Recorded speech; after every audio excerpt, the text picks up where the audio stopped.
Hey, everybody. This is Michael Filighera. I am with logicalsignals.com and tradershelpingtraders.com. And this is my next lecture in the ongoing series that I'm producing for Bitcoin Meets Elliott Wave. And today, the title of the lecture is What's Up Next for Bitcoin? And then today's date of August 31st, 2021. In my first lecture, I laid out an initial count for Bitcoin. And I'm starting there again. This is on a weekly chart. So we continue to have enough data where we could start a count. And what I really like about starting this now is that we can really take it from the very beginning of when the Bitcoin future started to trade.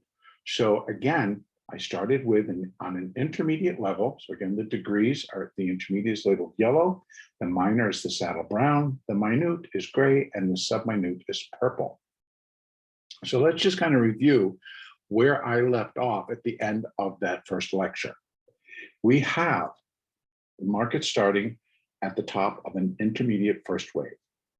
Then it puts in a nice clean ABC structure down, and that was the A wave, B, and a C, and that was what we would call a zigzag. So within corrective patterns, we have a zigzag, or what would then be called a flat correction. And flat would mean that the A and the B and the C are basically within the same range. They don't really take out each other's highs or lows. And with a zigzag, it does exactly that. So it's usually a 5-wave A, and then a 3-wave B, and then an additional 5-wave C wave. And that's pretty much what we got to form intermediate wave 2. Then we began to form intermediate wave 3. And within intermediate wave 3, there are going to be 5 waves of minor degree. So we have a wave 1, wave 2, wave 3, and I had initially labeled this as wave A of minor wave 4. And I put a B wave here for a minor 4. But then after the Bitcoin basically just kind of hung out here, it had reached a high at 50,585, pulled down about $2,000, $3,000, maybe up to $4,000, and then just kind of moved sideways, not really doing very much at all. And with the count the way it was, with the B wave marking that as the end of the B wave, it should have just begun to tumble. And as a C wave unfolded, and the initial indication was that that C wave would likely come back down towards this 200-day moving average, which sits at 20,736. That was the original thought. But I've now gone back and I've taken this down to our daily chart, so that I can start to look at what actually happened inside that wave. It still can be considered a 5-wave decline off of that high, which is right now the all-time high at 65,520. But I began to look at this as an A, a B, and a C for wave A, and then A, B, C for wave B. And it does fit better because here we have this does work out to be 5 waves down. I can take it down one more level, put it on the 4-hour chart, where we can see the internals of that decline. As you can see, 1, 2, 3, 4, 5. So it came in pretty clean, and as did this being 5. So this was a little bit of an irregular type of a B wave. It was very complex. And the length of it, so I ended up, instead of calling it a 4th wave, I put the B there. And primarily because if this was indeed a 5, and this was A, B, and this was C, then this should start to move, and it's not. It's stalling, and this is 3, and this is ending up being a 3, and this may end up being a little 5, and then we should launch again higher to finish the minor wave 5. So that's why I decided to change it. Now, we continue, or I continue to allow the market to tell me what is going on. So in that case, we need to be flexible, as this is a count or a projection that is fluid. So this market trades every day. So in that case, we have to be more open to all the possibilities of what can happen. And if you remember inside my first lecture that I did and inside that video, I was discussing a preferred view and an alternate view. And that way is something that I like to work with because it shows us more clearly what all the possibilities are. And they would basically carry an upside count and a downside count. Because again, letting the market show us what it wants to do keeps us in a better position to actually trade what's in front of us and to be more prepared. So instead of switching all out of positions because we feel this is the high and now we're going to start going short or we're going to start looking for ways to get short, then it doesn't make sense. We need to continue to trade what's in front of us because obviously the market is letting us know it's not ready to go up or down. So it continues to consolidate right in this level. And that's on the daily chart. So this consolidation now is 1, 2, 3, 4, 5, 6. It's in about the 7th day of consolidation. So it's been doing this for about a week. Now, again, we may still rise up a little bit and then begin to drop more precipitously as the market gets more information, as traders then are able to determine what actually the next move should be. And so I continue to leave open the possibility that this will get flipped back and that this again will be A and this will be a B. Because what could really put the icing on the cake in terms of that count is that for this to remain a 3, I need that little low to come in. So maybe one new low below 46,230. Then I could mark this as a small wave 4 and we get a 5. So the market would need to break above 50,585 to confirm that indeed this is the count that's in force. If it's not, then it goes back to this being the A and then A, B, C for B. And then if anything, we still have maybe one small leg up to come, which will come right above there, but not get very far for a 5th wave inside the C wave. So those are our possibilities. So in essence, what I'm doing here is I'm presenting the preferred view and the alternate view all in one. So what can we do with that? Taking it back down to the 4-hour chart, we can determine and put some parameters around what can we expect from a rally from here. If this is going to be the end of wave 4, or possibly even, we're going to run it to here to give some indications. We begin to put Fibonacci extensions.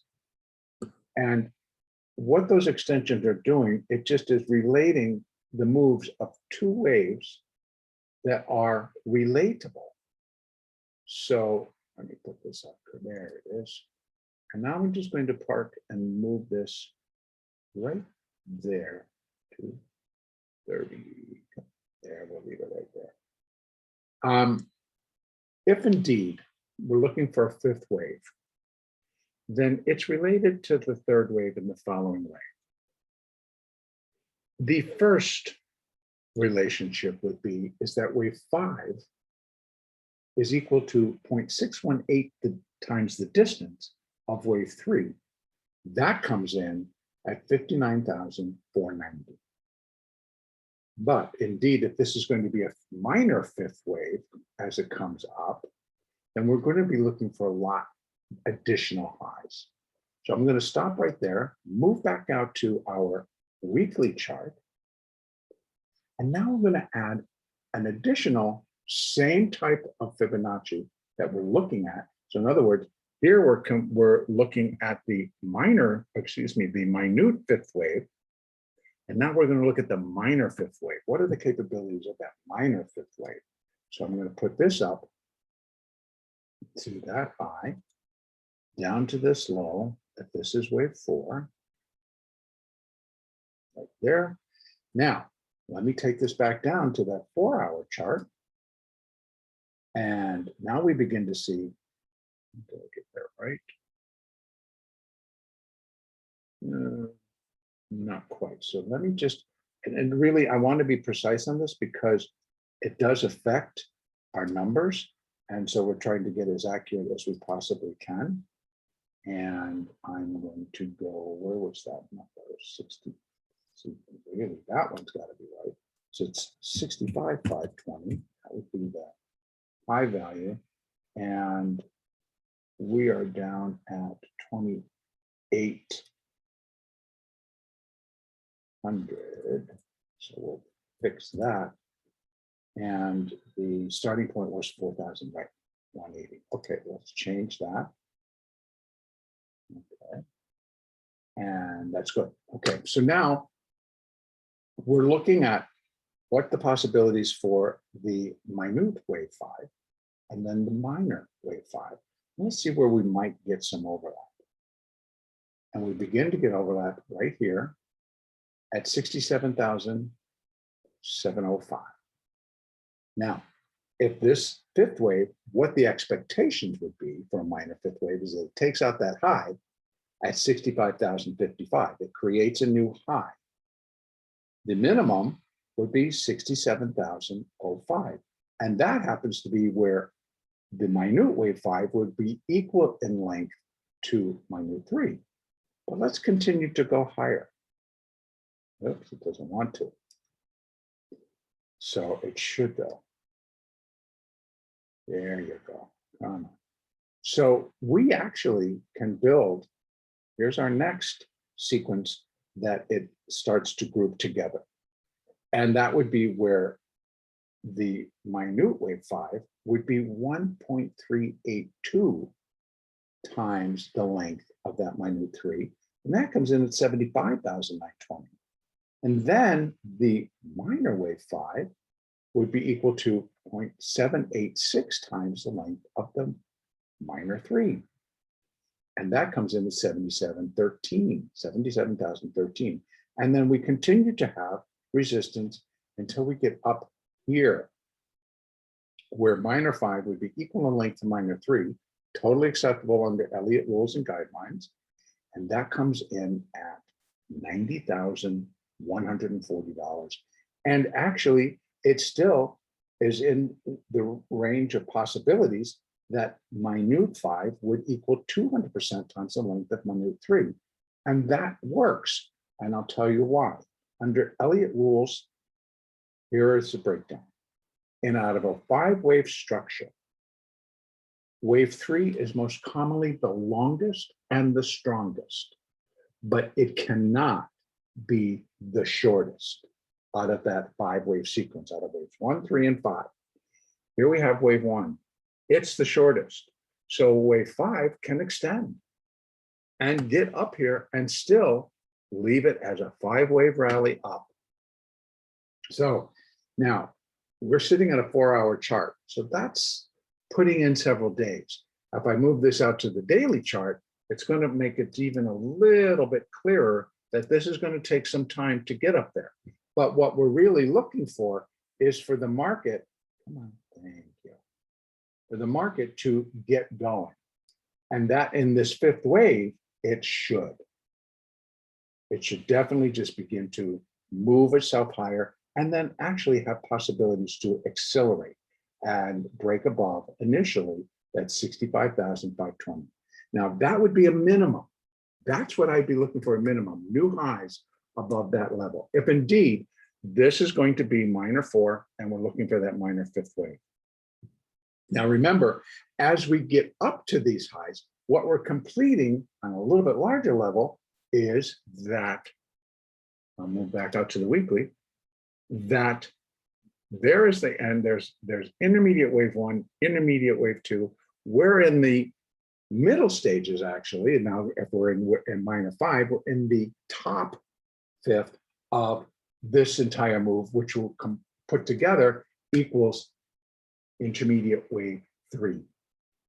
So how that works on an intermediate level, we're counting a 5-wave move. We're so far have completed waves 1 and 2. 3 is still in progress. So once that is complete, we have a 4th wave correction and then an additional 5th wave rally. Then once that's complete, folks, we're then just completing primary wave one.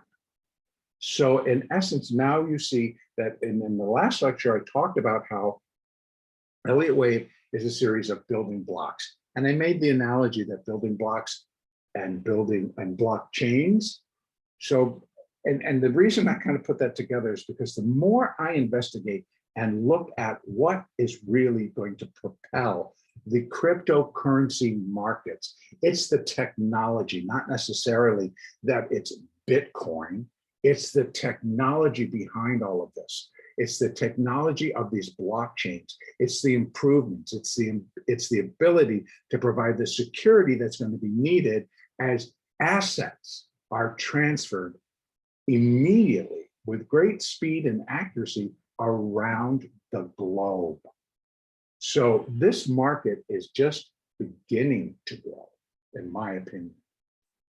And so there is so much room to go on the upside because we're just in the beginning. We're just learning about all of this. There are new programs, new engineers, new software that is improving the ability to shift assets back and forth. And as that grows, so does the market. So do the participants. So we're giving many institutions, many banks, many people the opportunity or just the ability to transfer funds immediately and cutting out the middleman. Who's the middleman? The banks, the financial institutions that take and transfer your money, that actually hold on to your money. So we take all that away and it just really energizes and puts a lot of efficiency into the whole process of your money getting to where you want it to be quicker. That's really important as we move forward in this whole technological advancement of how we do business. So back to the count. So on the weekly chart, we can see that we're looking at a minor fifth wave. Now, what's the other side of that? Again, this remains my preferred view. What's the other side of that? As I said before, this would just be wave A of that minor four. This would be wave B of that minor four. And we would be looking for a C wave down. But again, it needs to begin. It needs to start to accelerate lower. And that could still happen. So I'm not declaring the whole picture over and now we're just going to continue to go up. I'm presenting the preferred view, but the alternate view would continue to look for downside. What's going to make that difference? If we start to get a stronger slide, and basically on the 4-hour chart, comes down and breaks the 200-day moving average, come down and breaks some basic support here for a rally at 43,276. Starts to break there, starts to break below the 200. It's now definitely demonstrating weakness in the market. And then we'd start be looking for some additional points lower. And if indeed it is going to be a C wave, then, and this is its top, let me just remove this particular level and this one. And we're going to take a quick look at that. What we do is, again, using the Fibonacci extensions, we're going to now take a look at what the possible, and say, again, if we're going to say that this is the complete B wave, here's what we do. We go out there to 65,000, right there, that one, and we bring it down to that bottom of what we're calling wave 4, but say if that's just wave B, and then up to the top of that wave C. Right in there, come on. There. This is what a C wave should look like. Now, what are the most common relationships of this would be the A wave and this would be the B wave, and now what should that C wave look like? First of all, it's going to be a 5-wave structure. And it should be very clean. We're not getting the start of that, essentially. Let me go down 1 to our hourly so we get a little bit better picture of what we're looking at here. And you can see, okay, maybe this is one, maybe this is two, but if that's the case, this is three. Third waves are the longest and the strongest, so it should get moving. Now, yep, we're sitting down towards the bottom of the range here. Okay, we've opened down here in the Globex session today. So yeah, that possibility has to remain. So what's that going to look like? Again, a quick 5 waves down. This does not look impulsive because the C wave is going to be impulsive, but in a counter trend move. Okay, same impulse power, but in a counter trend fashion. So, excuse me, back out to that 4-hour chart. If we start to slide and get lower, it should be an easy shot down to 43,435 and below. And then we're going to see where our levels of support are going to come in. Now, the minimum for a C wave as it related to the A wave would be that it's going to come in and be 100%. So in other words, it's going to be equal in length. Well, that's all the way down here at 13,975. And quite frankly, I think that something very, very serious would have to happen to the system to the functioning parts of the blockchains of cryptocurrencies or interest rates.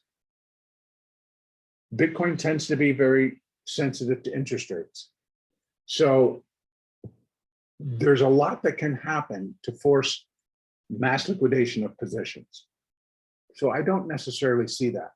But so what I would think is that if this is a C wave, it just needs to go down and break below that level, 29,275. Here, the next most common relationship between a C wave and an A wave is that it's equal to 0.618 times the length of that A wave. And that comes in at 28,004. Puts in the new low, fulfills that requirement of an ABC, and is not as devastating. So it is more of just a correction. And that I can see. That fits a lot cleaner. It's going to kind of really shake up the market if they start to really kind of hit it and sell it. And we have some larger players are going to get out of their positions or whatever. It does fit cleaner. Now, we also have additional support at 24,809 and then 21,000, almost 22,000. And I would think actually, I would not be looking for this. The max I would look for is right here. And the current structure of cryptocurrencies and the current structure of the development of the blockchains, of development of the systems that propel and operate within this asset transfer system, I believe are getting stronger. So I don't see a mass exodus as if it's all off the boards right now.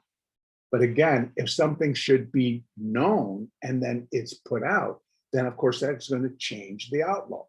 But right now, I don't have that information.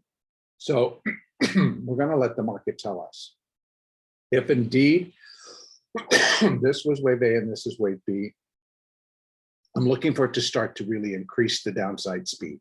It's going to start to accelerate as wave C gets underway. And it should move quickly to get down below 43,435. In lieu of that not happening, then I'm going to expect what we were looking at before. So let me remove that again, and let's put the other one on, which I have to go back out to that weekly. So now you've got a picture here that's presenting you both sides of the coin, so to speak.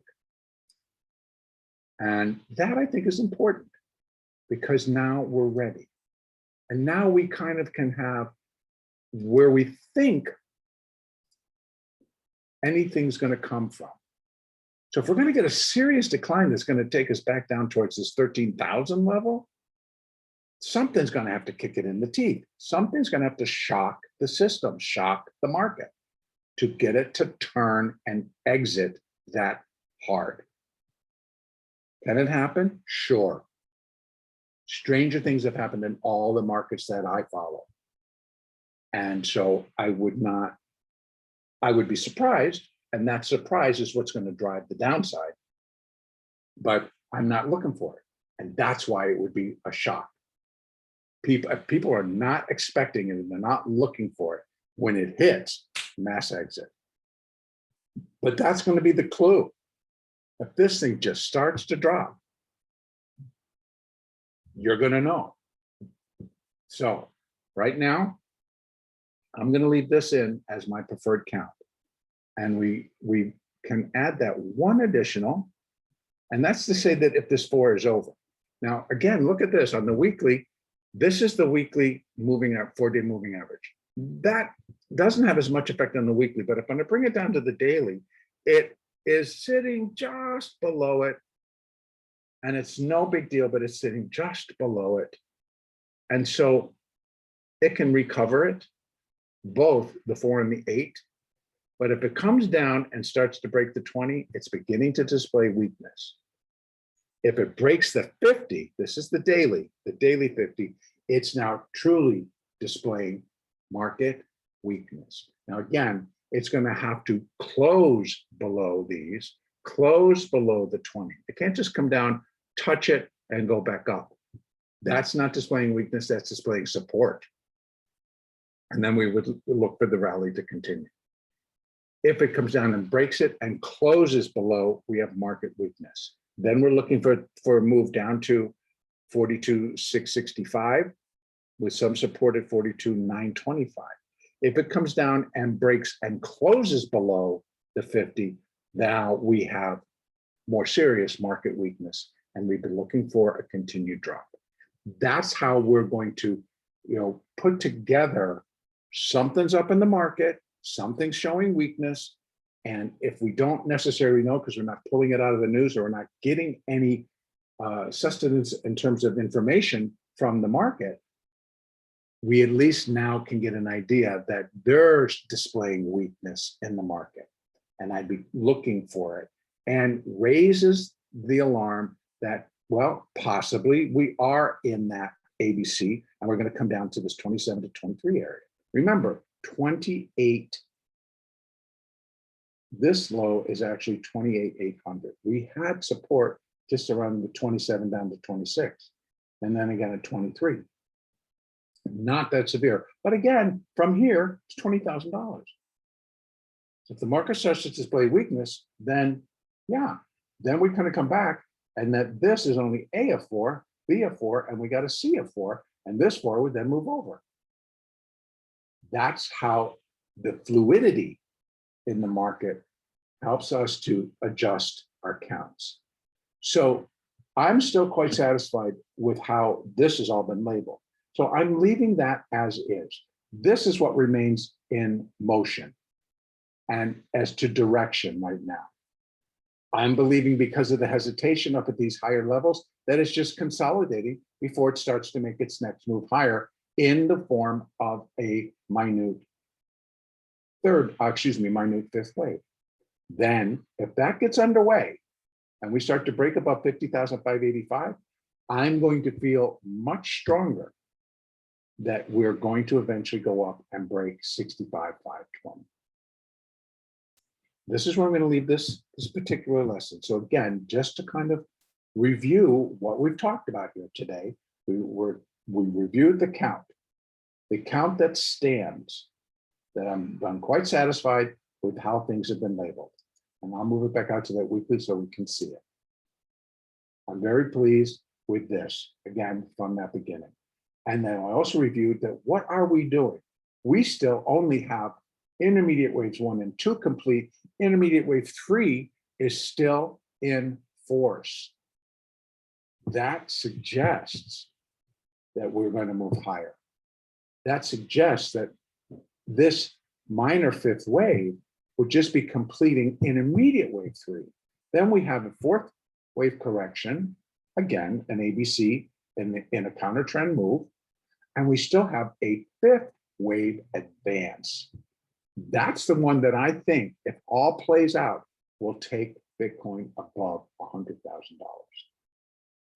So leaving it there, but that's for the upside. Our downside, right now, we may have to move that 4. We're going to let the market tell us. And how are we going to know more information? If it starts to break down below these moving averages, as I pointed out on the daily, if it starts to break then, we are now witnessing and getting confirmation of market weakness. And in that market weakness, yes, we would then be looking for those lower levels. And again, remember, we have additional support just below this low. And in all honesty, if this is an ABC, that C wave just needs to put in a new low below A. But if this is wave A, once it goes below there, and I can count 5 waves down, we're into completion area of that C wave, and then a resumption or a return to the advance in the way of a minor 5th wave.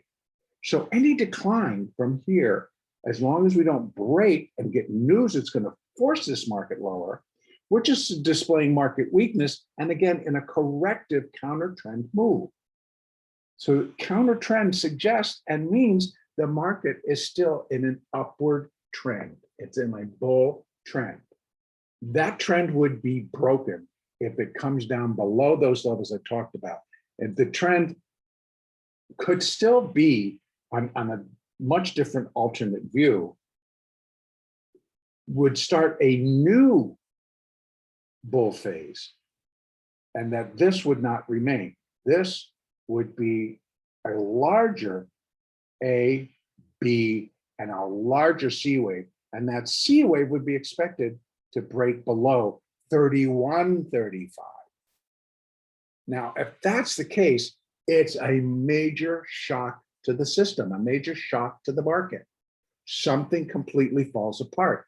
Something is going to turn this from being positive means of transferring assets to absolutely shutting the door to that whole process. I don't see that right now. With the development that I'm seeing does not suggest that that's in its future. That's why it would be a shock, should it happen.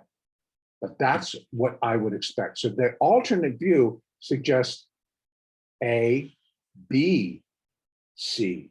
And then we already talked about it. C wave needs to take out the low of A before it's complete. That would be the alternate view. I'm not even going to label that out because it's not something I really would think. We have a little smaller alternate view as to whether or not this is going to be the completion point for minor 4, and that we're in this minor 5th wave, and that we're getting ready to really start to move higher in a stronger fashion. And these, if you just look at that 3rd wave, this is on a weekly, but it was an up week, up week, up week, up week, up week, up week. So if we do that again, 1, 2, 3, 4, 5, 6 weeks up. 6 weeks up from now puts us into October. Could we be up there? Sure, absolutely. Don't discount the power of the product. Don't discount the power of the market. Because if it starts to break, lots of folks are going to want in because of the momentum of where it can go. Trust me, I'm not the only one that does Fibonacci numbers. When you're still looking at Fibonacci numbers and I'm a trader, sure, I'll pay 50,000 if I'm thinking it's going to go to 76,000. You're talking big money, but again, what we also have in play here in the cryptocurrencies, we have many, many different ways to participate in the market. There's Ethereum, there's Litecoin, there's all different coins that you can participate in.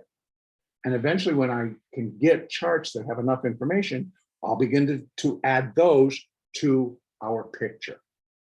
So this is where I'm going to end today's lecture. We know basically now, and this is again based on the weekly chart and then down to the daily chart, that this is going to take a little while to play out. But if it starts to break there, I will make another update just to kind of keep us in line to where we are and what we can expect. Thank you for watching. I look forward to the next lecture. Have a good day.